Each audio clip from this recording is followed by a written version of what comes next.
So next हम लिखेंगे homogeneous equilibrium. So write down when all reactants and products are in same physical state. When all reactants and products are in same physical state,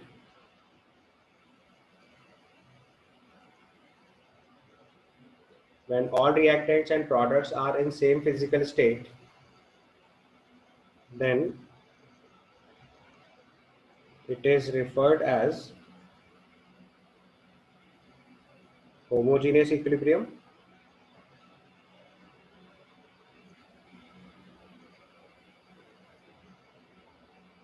If all the reactants are in gaseous state,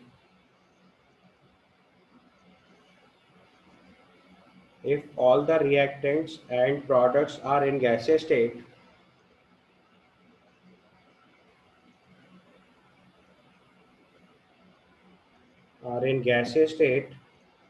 then it is gas phase homogeneous equilibrium.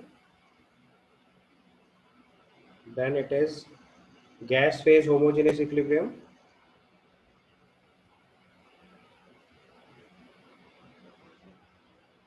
Gas phase is homogeneous equilibrium. And if all the reactants and products are in aqueous state, and if all the reactants and products are in aqueous state मतलब solution state में, then it is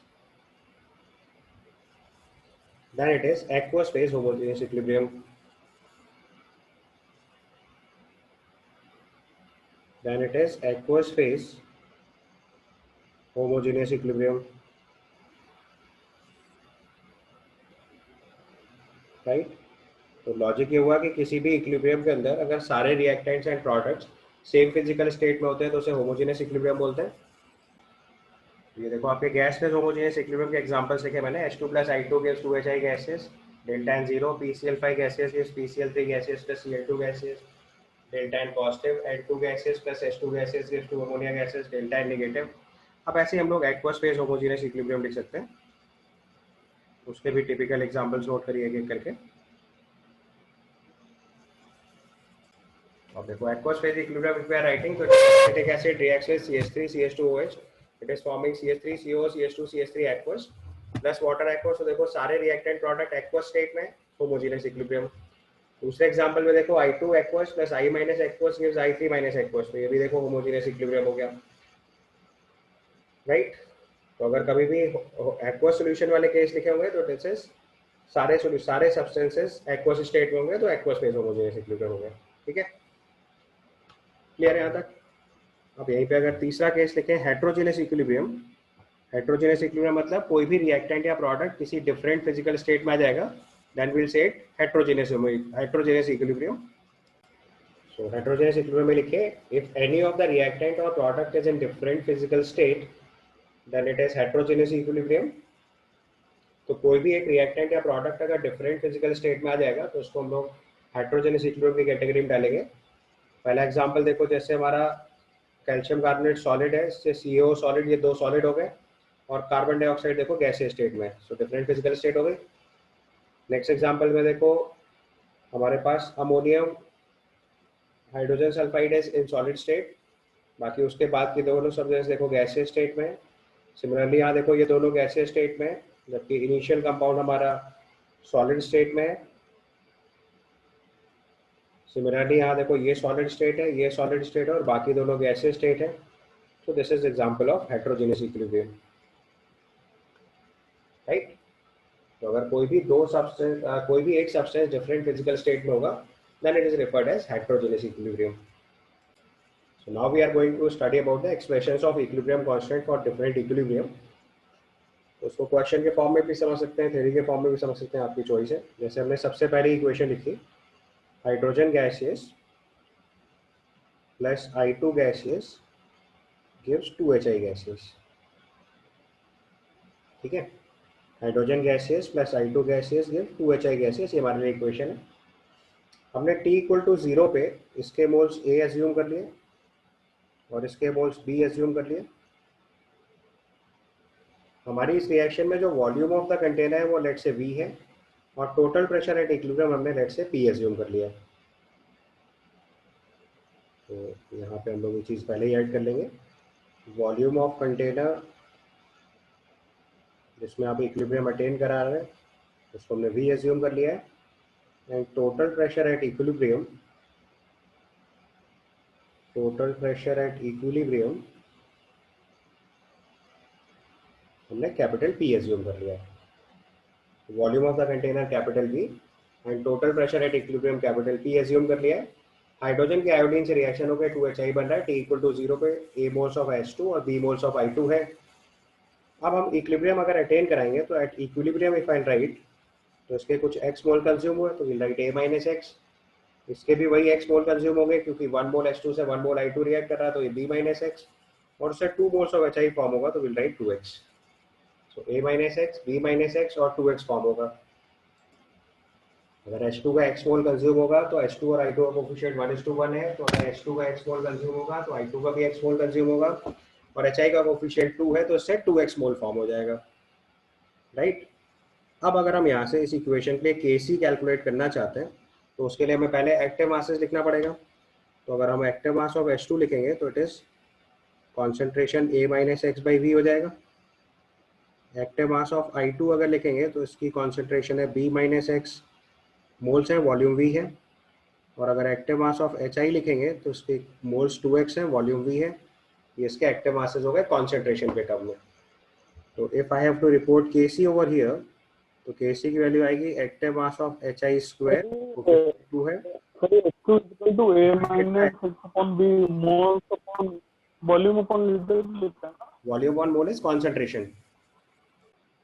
यहाँ पे x moles of H2 consume हुआ, x moles of I2 consume हुआ, 2x moles of HI form हुआ, तो सबके moles पता चल गए A minus x, B minus x और 2x।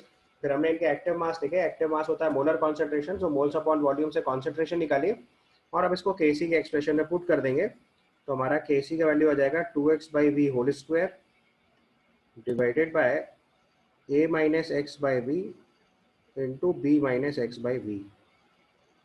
इसको सॉल्व करेंगे तो ये वैल्यू आ जाएगी 4x square upon A minus x B minus x. तो ये इस इक्वेशन का Kc वैल्यू आ गई, 4x square upon A minus x into B minus x. ये हमारा H2 प्लस I2 की 2HI के लिए Kc की वैल्यू आ गई। तो इस रिएक्शन के लिए देखो डेल्टा एन 0 है, तो सॉल्व करने के बाद Kc इक्वल टू Kp आना चाहिए। Kc हमने ऑलरेडी वेरीफाई कर लिया, 4x square upon A minus x upon B minus x. अब Kp निकालेंगे, तो Kp निकालने के लिए हमको पार्शियल प्रेशर ऑफ हाइड्रोजन निकालना पड़ेगा, और पार्शियल प्रेशर निकालने का तरीका जानते हो आप, mole fraction into total pressure. Formula याद है, पार्शियल प्रेशर गैसियस स्टेट में सिखाया था, partial pressure is equal to mole fraction into total pressure, partial pressure is equal to mole fraction into total pressure. Mole fraction into total pressure, ठीक है। Partial pressure is equal to mole fraction into total pressure. तो अब एक एक करके partial pressure निकालना शुरू करते हैं। तो पार्शियल प्रेशर ऑफ हाइड्रोजन अगर निकालेंगे तो मोल्स ऑफ हाइड्रोजन कितने, A माइनस एक्स, और मोल फ्रैक्शन कैसे लिखेगा, moles upon total moles. Moles of hydrogen A minus x, moles of iodine is B minus x and moles of HI is 2x। ये total moles हो गए into total pressure आपको P given है। उसको अगर हम सिंप्लीफाई करेंगे तो ये वैल्यू आ जाएगी A minus x upon A plus B into p. Similarly partial pressure of I2 निकालेंगे तो this comes out to be B minus x upon A plus x upon B minus x plus 2x into p. यहाँ से partial pressure of I2 आया B minus x upon A minus x plus B minus x plus 2x into p. ये आ गया B minus x upon A plus B into p. Similarly HI का partial pressure निकालेंगे तो moles of HI upon total moles into total pressure, that comes out to be 2x upon A plus B into P. इसके बाद Kp का expression लिखेंगे तो क्या होगा, partial pressure of HI square upon partial pressure of H2 into partial pressure of I2। ऊपर हम लोगों ने पार्शियल प्रेशर निकाले हुए हैं, इसको सब्सटीट्यूट करिए और सॉल्व करिए तो देखो Kp की वही वैल्यू आ जाएगी जो Kc की आ रही थी। तो इससे कंफर्म हो गया that Kp must be equal to Kc which is 4x square upon a minus x upon b minus x. अब अगर हम यहीं से यूनिट लिखेंगे तो यहाँ पे Kc और Kp में पावर डेल्टा n है, तो यूनिट ऑफ Kc अगर लिखेंगे तो आएगा मोल्स पर लीटर पावर 0, और अगर यूनिट ऑफ Kp लिखेंगे तो ये वैल्यू आ जाएगी एटमॉस्फेयर पावर 0, यानी कि दोनों क्वांटिटीज यूनिटलेस हो गई।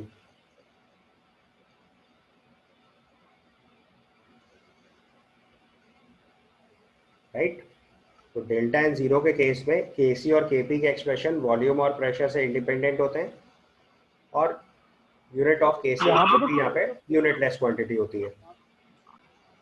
तो नेक्स्ट केस लिख लेंगे, for delta n zero Kp is equal to Kc, expressions of Kp and Kc are independent of pressure and volume and Kp and Kc are unitless quantities। तो ये देखो delta n zero का direct result पता चल गया। अगर किसी भी इक्वेशन में डेल्टा एन जीरो आएगा तो तीन बातें डायरेक्ट पता चल जाएंगी। Kp Kc इक्वल आएगा, Kp और Kc का एक्सप्रेशन निकालने के लिए प्रेशर और वॉल्यूम नहीं चाहिए होगा, और Kp और Kc जो है यूनिटलेस क्वांटिटी आएगी। तो इससे आप ये सारे डेटा एग्जैक्टली इंटरप्रेट कर पाओगे। ठीक है, फर्स्ट क्वेश्चन क्लियर। चलो इसके बाद देखो सेकेंड केस में, अब हमने मान लो दूसरी इक्वेशन ली, एक केस मैंने सॉल्व कर दिया, अब दूसरी equation Lee. Let's say PCl5 gaseous gives PCl3 gaseous plus Cl2 gaseous। T equal to 0 पे हमने इसके A मोल अज्यूम कर लिए, तो T इक्वल टू T पे ये हो जाएगा A minus x, x and x. कैसे पता चला? PCl5 का 1 मोल रिएक्ट कर रहा है तो PCl3 का भी 1 मोल फॉर्म हो रहा है और Cl2 का भी 1 मोल फॉर्म हो रहा है। कैसे? स्टोइकियोमेट्रिक कोफिशिएंट देखो, PCl5 का कोफिशिएंट 1 है, PCl3 का कोफिशिएंट भी 1 है, और Cl2 का कोफिशिएंट भी 1 है। तो इससे पता चल रहा है कि 1 मोल PCl5 1 मोल PCl3 से रिएक्ट, 1 मोल PCl5 रिएक्ट करके 1 मोल PCl3 और 1 मोल Cl2 फॉर्म करेगा। तो अगर इसका x मोल कंज्यूम हुआ है, अगर हमारा x मोल कंज्यूम हुआ है तो x और x फॉर्म हो जाएगा। राइट, फिर से वही पुराना स्टेप। अब क्या करेंगे, फिर से अगर हम लोग एक्टिव मास लिखें तो PCl5 का एक्टिव मास लिखेंगे तो moles A minus x upon volume, PCl3 के लिए एक्टिव मास लिखेंगे तो moles x upon volume, Cl2 का एक्टिव मास लिखेंगे तो moles x upon volume. Active mass क्या होता है? कॉन्सेंट्रेशन। कॉन्सेंट्रेशन कैसे निकलेगी? मोल्स अपॉन वॉल्यूम से। ठीक, तो यहाँ से सॉल्व करेंगे तो Kc की वैल्यू आ जाएगी x square upon A minus x into v. अब यहीं से अगले स्टेप में Kp निकालना है, तो फटाफट सबके पार्शियल प्रेशर निकालो और Kp का एक्सप्रेशन वेरीफाई करके दिखाओ। यहाँ पे देखो हमने जब एक्टिव मास पार्शियल प्रेशर लिखा तो PCl5 का एक्टिव मास आया A minus x upon A plus x into P. PCl3 का अगर हम पार्शियल प्रेशर निकालेंगे तो x upon A plus x into P आएगा। पार्शियल प्रेशर ऑफ Cl2 लिखेंगे तो x upon A plus x into P आएगा। पार्शियल प्रेशर सब्सटीट्यूट करोगे तो सॉल्व होकर फाइनली आ जाएगा x square P upon a square minus x square. ठीक है, अब हमें पता है इस रिएक्शन का डेल्टा एन जो है वो 1 है, तो Kp is equal to Kc into R T power delta n होता है। डेल्टा एन 1 है तो Kp equal to Kc into R T verify करना पड़ेगा हमको। हमारे पास दोनों एक्सप्रेशन है, अब हम किसी एक एक्सप्रेशन से दूसरा एक्सप्रेशन निकाल के देखते हैं। तो हमारे एक्सप्रेशन के हिसाब से Kp की वैल्यू आनी चाहिए थी, Kc हम लोग निकाला है x square upon A minus x into V into R T. अब हमारे प्रूफ के हिसाब से x square upon A minus x into V into R T की value x square P upon a square minus x square आना चाहिए। अगर ये वेरीफाई हो जाता है तो काम बन जाएगा। ठीक है, तो अब हम क्या करेंगे, आइडियल गैस इक्वेशन लगा देंगे, तो that will be equal to PV equal to total number of moles into RT. यहाँ से सिंप्लीफाई करेंगे अगर हम लोग, we can write RT by V equal to क्या आ जाएगा, RT by V equal to आ जाएगा P upon a plus x. Sir ये ना फिर से बता दीजिए। इसको ऊपर वाले एक्सप्रेशन में पुट कर देंगे तो Kp की वैल्यू आ जाएगी x square upon a minus x into P upon a plus x. बस अब a plus b a minus b जानते हो फैक्टर्स के टर्म में कैसे लिखते हैं, a square minus x square, तो ये आ जाएगा x square P upon a square minus x square. इसका मतलब 2 बार क्वेश्चन सॉल्व करने की ज़रूरत नहीं है। आप चाहो तो अगर के सी निकाल चुके हो तो के P equal to K C into R T बार डेल्टा एन से निकाल लेंगे। मैंने आपको दोनों मेथड अलग अलग इसलिए सिखाया क्योंकि क्वेश्चन में केवल के पी पूछा गया, तो हम फालतू में के सी निकाल के के P is equal to K C into R T बार डेल्टा एन क्यों करेंगे, या अगर केवल के सी निकालना हुआ तो फिर के पी क्यों निकालेंगे। लेकिन अगर आपसे एक क्वेश्चन में के पी और के सी दोनों पूछे गए तो देर इज नो नीड कि हम दोनों एक्सप्रेशन सॉल्व करें। आप एक वैल्यू निकाल के P equal to K C into R T बार डेल्टा एन लगाएंगे तो आंसर आ जाएगा। मैंने आपको वेरीफाई करके दिखा दिया है। फ्यूचर में ध्यान रखना है दोनों काम एक ही क्वेश्चन में नहीं करने चाहिए। आप देखो यहीं पे यूनिट कैलकुलेट करेंगे तो यूनिट ऑफ के सी आ जाएगा मोल्स पर लीटर और यूनिट ऑफ के पी आ जाएगा एटमॉस्फेयर, क्योंकि डेल्टा एन यहाँ पे 1 है। समझ गया 2 केस। अब ऐसे ही सपोज करो एक डेल्टा एन नेगेटिव का केस सॉल्व करें। So let's say we have equation N2 gaseous plus 3H2 gaseous gives जैसे आपने 2 gases। ऊपर वाले क्वेश्चन में आपने नोट कराया था कि 2-3 बातें याद रखनी होगी, इसमें कौन सी करनी होगी? P इक्वल टू 0 पे इसके अगर A मोल ले लें और इसके B मोल ले लें तो अब आपको इस इक्विलिब्रियम को सॉल्व करके Kp Kc निकाल के दिखाना है। Kp equal to Kc into R T बार डेल्टा एन वेरीफाई करना है और unit of Kp and Kc find out करना है। तो इस इक्वेशन में देखो नाइट्रोजन के A मोल्स हैं, हाइड्रोजन के B मोल्स हैं। तो नाइट्रोजन का जब 1 मोल रिएक्ट करेगा तो हाइड्रोजन के 3 मोल रिएक्ट करेंगे और अमोनिया के 2 मोल्स फॉर्म होंगे। तो अगर यहाँ पे इसका x मोल रिएक्ट करा तो यहाँ 3x रिएक्ट करेगा और यहाँ 2x फॉर्म होगा। अब अगर आप इनके एक्टिव मासेस लिखोगे तो active mass of nitrogen will be A minus x by v. Active mass of hydrogen अगर लिखेंगे तो आ जाएगा B minus 3x by v. और एक्टिव मास ऑफ अमोनिया अगर लिखेंगे तो ये वैल्यू आ जाएगी 2x बाई वी। इसके बाद इक्विलिब्रियम कांस्टेंट का एक्सप्रेशन लगाओ और केसी सॉल्व करो। तो यहाँ से अगर हम केसी लिखेंगे तो ये आएगा active mass of ammonia square divided by active mass of nitrogen into active mass of hydrogen cube. Now substitute the values. Kc will be active mass of ammonia square into active mass of nitrogen into hydrogen cube. अब value substitute कर दो तो ये आ जाएगा 2x by v whole square divided by a minus x by v into b minus 3x by v cube. इसको simplify करोगे तो आपका Kc का एक्सप्रेशन सॉल्व होकर आ रहा होगा 4x square v square upon 4x square v square upon a minus x b minus 3x cube. ये आपका Kc आना चाहिए सॉल्व होके। इसके बाद अगर हमें Kp निकालना है तो पार्शियल प्रेशर ऑफ नाइट्रोजन लिखेंगे a minus x upon a plus B minus 2x into B moles of nitrogen upon total moles into pressure. Partial pressure of hydrogen लिखेंगे तो आएगा b minus x upon b minus 3x upon a plus B minus 2x into P. और partial pressure of ammonia अगर लिखेंगे तो ये आएगा 2x upon a plus B minus 2x into P. इसके बाद Kp का एक्सप्रेशन लिखेंगे तो it comes out to be partial pressure of ammonia square divided by partial pressure of nitrogen into partial pressure of hydrogen cube. इसके बाद इसमें partial pressure of nitrogen into partial pressure of hydrogen cube. Now if you will substitute the values, it comes out to be 2x upon a plus b minus 2x into p whole square divided by a minus x upon a plus b minus 2x into p into b minus 3x upon a plus b minus 2x into p whole cube।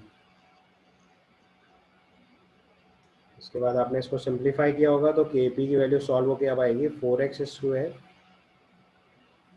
Upon 4x square into a plus B minus 2x whole square divided by a minus x into b minus 3x whole cube into P square. ये आपका Kp का expression आना चाहिए। तो Kp equal to 4x square a plus B minus 2x whole square upon a minus x B minus 3x whole cube P square आ रहा है। इस रिएक्शन का डेल्टा n -2 है तो हमें Kp equal to Kc into R T बार -2 prove करना होगा। हमने Kc की वैल्यू सब्सटीट्यूट करी इसके बाद आइडियल गैस इक्वेशन लगा दो तो that will be PV equal to total moles a plus B minus 2x into R T आ जाएगा, राइट। सर ये स्टेप एक बार फिर से बता दीजिए। सॉल्व करके अगर हम लोग v by R T square निकालने लेट से, ये सॉल्व होके आ जाएगा a plus B minus 2x by P whole square, और इसको ऊपर वाले एक्सप्रेशन में पुट कर दें तो kp की वैल्यू आ जाएगी 4x square into A plus B minus 2x whole square divided by a minus x B minus 3x whole cube into P square.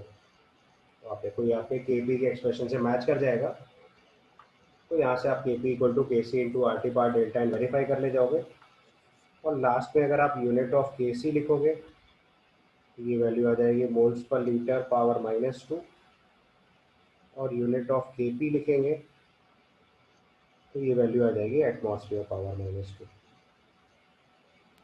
Sir मेरे को पिछले क्वेश्चन में भी जो ये तो अब देखो हम आगे के एक्सप्रेशंस को डिग्री ऑफ डिसोसिएशन के टर्म में सॉल्व करना चाहते हैं, तो आप अगला टर्म लिखो डिग्री ऑफ डिसोसिएशन, इसको हम लोग रिप्रेजेंट करते हैं अल्फा से। और डिग्री ऑफ डिसोसिएशन होता क्या है, किसी भी रिएक्टेंट के एक मोल में से जितना रिएक्ट करता है उसको बोलता है degree of dissociation. So write down it is number of moles of reactant, it is number of moles of reactant, it is number of moles of reactant reacts out of 1 mole of it. It is number of moles of reactant reacts out of 1 mole of it. तो किसी भी reactant के एक मोल में से जितना reactant react करता है उसको बोलते हैं हम लोग डिग्री ऑफ डिसोसिएशन। तो हमने PCl5 गैसियस से PCl3 gaseous plus Cl2 gaseous बनाना है। T इक्वल टू 0 पे इसके A मोल एज्यूम कर लिया, फिर at equilibrium if we will solve तो ये आ जाएगा A into 1 minus alpha, A alpha and A alpha, ठीक है। तो अब अगर हम यहाँ से Kp लिखेंगे तो ये आएगा partial pressure of PCl5 bye partial pressure of PCl3 into partial pressure of Cl2। Partial pressure, sorry उल्टा लिख दिया, this must be partial pressure of PCl3 into partial pressure of Cl2 upon partial pressure of PCl5. If we substitute the value, that is A alpha upon A into 1 plus alpha into P, ये partial pressure आएगा PCl3 का, फिर A alpha upon A into 1 plus alpha into P, ये partial pressure आएगा Cl2 का, upon A into 1 minus alpha upon A into 1 plus alpha, ये partial pressure आ रहा होगा आपका केपी का। चेक कर लिया पहले, देखो नहीं समझ आ पा रहा हो तो मैं थोड़ा सा इसे लिख दूँ, और तो डायरेक्ट भी समझ सकते हो, कई सवाल बता दिए आपको। उसको सिंप्लीफाई करोगे तो केपी की वैल्यू सॉल्व होकर आ रही होगी alpha square P upon 1 minus alpha square, ये आपका फाइनल आंसर आएगा। आप चेक करके देख लो। अगर किसी को नहीं क्लियर हो रहा है तो पहले पार्शियल प्रेशर लिख लो PCl5 के लिए, moles of PCl5 upon total moles into total pressure, फिर PCl3 के लिए moles of PCl3 which is A alpha upon total moles A into 1 plus alpha into P, फिर पार्शियल प्रेशर ऑफ Cl2 लिखेंगे तो that is again A alpha upon A plus A into 1 plus alpha into P। Value substitute करो तो Kp की value alpha square P upon 1 minus alpha square आ जाएगी, that is your final answer. अब इसके बाद अगला क्वेश्चन लिखो, find Kp for N2O4 gaseous gives 2 NO2 gases if degree of dissociation of N2O4 is alpha and the total pressure at equilibrium is P। Similar question है। तो हमने T equal to 0 पे N2O4 के A mole assume करें, तो जब इसका 1 मोल react करेगा तो इसके 2 मोल फॉर्म करेंगे। If I right A into 1 minus alpha तो ये 2A अल्फा फॉर्म होगा। इसके बाद फिर से अगर सेम प्रोसीजर से आप पार्शियल प्रेशर ऑफ N2O4 लिखेंगे तो this comes out to be A into 1 minus alpha upon A into 1 plus alpha into P, और पार्शियल प्रेशर ऑफ NO2 अगर लिखेंगे तो ये आ जाएगा 2A alpha upon A into 1 plus alpha into P, और यहाँ से अगर हम Kp निकालेंगे तो it comes out to be partial pressure of NO2 square divided by partial pressure of N2O4। Value substitute करो, ये वैल्यू सॉल्व करेंगे तो आ जाएगा 2 alpha upon 1 plus alpha into P whole square divided by 1 minus alpha upon 1 plus alpha into P. इसको simplify करोगे तो ये सॉल्व होकर आ रहा होगा 4 alpha square upon 1 minus alpha square. 1 plus alpha into 1 minus alpha का प्रोडक्ट आ रहा होगा, और आप जानते हो A plus B into A minus B को सीधे ए स्क्वायर माइनस बी स्क्वायर लिखा जा सकता है। तो के पी की वैल्यू सॉल्व होकर आ जाएगी 4 alpha square upon 1 minus alpha square. तो आपकी के पी की वैल्यू सॉल्व होकर आ जाएगी 4 alpha square P upon 1 minus alpha square.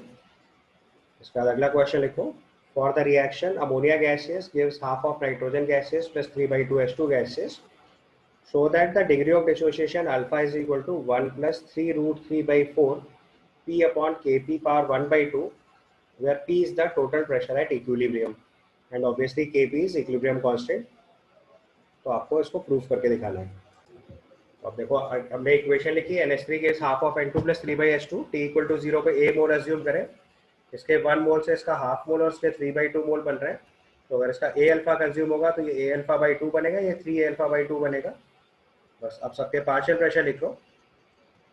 तो पार्शियल प्रेशर ऑफ NH3 अगर लिखेंगे तो ये वैल्यू आ जाएगी A into 1 minus alpha upon, सारी वैल्यू को अगर आप ऐड करोगे तो ये आ जाएगा A into 1 plus alpha into P. आप सारे मोल्स जरा एक बार ऐड करके देख लो फटाफट। सर एक बार हाइड्रोजन तो टोटल मोल्स निकालेंगे तो सब ऐड करके देख लो, A minus A alpha plus A alpha by 2 plus 3 alpha by 2, ये वैल्यू आ जाएगी A प्लस ए अल्फा, और उसको सॉल्व करके लिखेंगे तो ये वैल्यू सॉल्व हो जाएगी A into 1 plus alpha. Partial pressure लिखेंगे तो मोल फ्रैक्शन इनटू टोटल प्रेशर लिखेंगे, ये आपके मोल्स ऑफ अमोनिया हो गए, ये total moles into total pressure. फिर ये moles of nitrogen upon total moles into total pressure. And similarly मैंने पार्शियल प्रेशर ऑफ हाइड्रोजन लिखा। पहले सबके पार्शियल प्रेशर चेक कर लो। इसके बाद इक्विलिब्रियम कांस्टेंट का एक्सप्रेशन लिखेंगे K P. This comes out to be partial pressure of nitrogen power 1/2 partial pressure of hydrogen power 3/2 divided by partial pressure of ammonia. Value substitute करोगे तो partial pressure of nitrogen आएगा alpha into P upon 1 plus alpha power 1/2 into 3 alpha P upon 2 times 1 plus alpha into P power 3/2 divided bye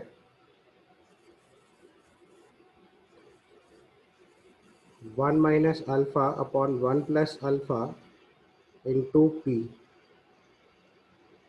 ये आपका expression बनेगा। और उसको simplify करके लिखेंगे तो के पी की वैल्यू आ जाएगी, ऊपर वाले एक्सप्रेशन में पी पावर हाफ और पी पावर 3/2 तो पी स्क्वायर हो जाएगा। सिमिलरली अल्फा की वैल्यू अप्लाई करेंगे तो ये आ जाएगा 3 root 3 alpha square P square upon alpha square P square upon 2 square into 1 plus alpha square into 1 minus alpha into P upon 1 plus alpha. एक देखो 1 प्लस अल्फा कट जाएगा, तो अगर उस टर्म को पहले ही हटा दूँ, ये टर्म आना चाहिए देखिए सॉल्व होके। और 1 plus alpha upon into 1 minus alpha को 1 माइनस अल्फा स्क्वायर लिख देंगे, ये वैल्यू आ जाएगी 3 root 3/4 alpha square upon 1 minus alpha square into P. अब यहाँ से सॉल्व करके अल्फा निकालना है अपने को, राइट। करिए, यहाँ से देखिए फर्दर सॉल्व किया हमने तो ये वैल्यू सॉल्व होकर आ रही root 3/4 into alpha square upon 1 minus alpha square into P. बाद में इसको हमने 1 minus alpha square upon alpha square लिखा तो ये 3 root 3/4 into P by K P आ जाएगा। तो 1 बाई अल्फा स्क्वायर की वैल्यू आ जाएगी 1 plus 3 root 3 P by 4 times K P. तो अल्फा की वैल्यू आ जाएगी 1 plus 3 root 3/4 into P upon के पी पावर माइनस 1/2। तो क्वेश्चन में इसको करेक्ट कर लेना, ये यहाँ पे माइनस 1/2 पावर थी। In the question it must be 1 plus 3 root 3/4 into p upon kp power minus 1/2. So once it is done, so hence proved. Yeah. So आपकी अल्फा की वैल्यू यहाँ से प्रूफ हो गई, तो we can write hence proved. Okay.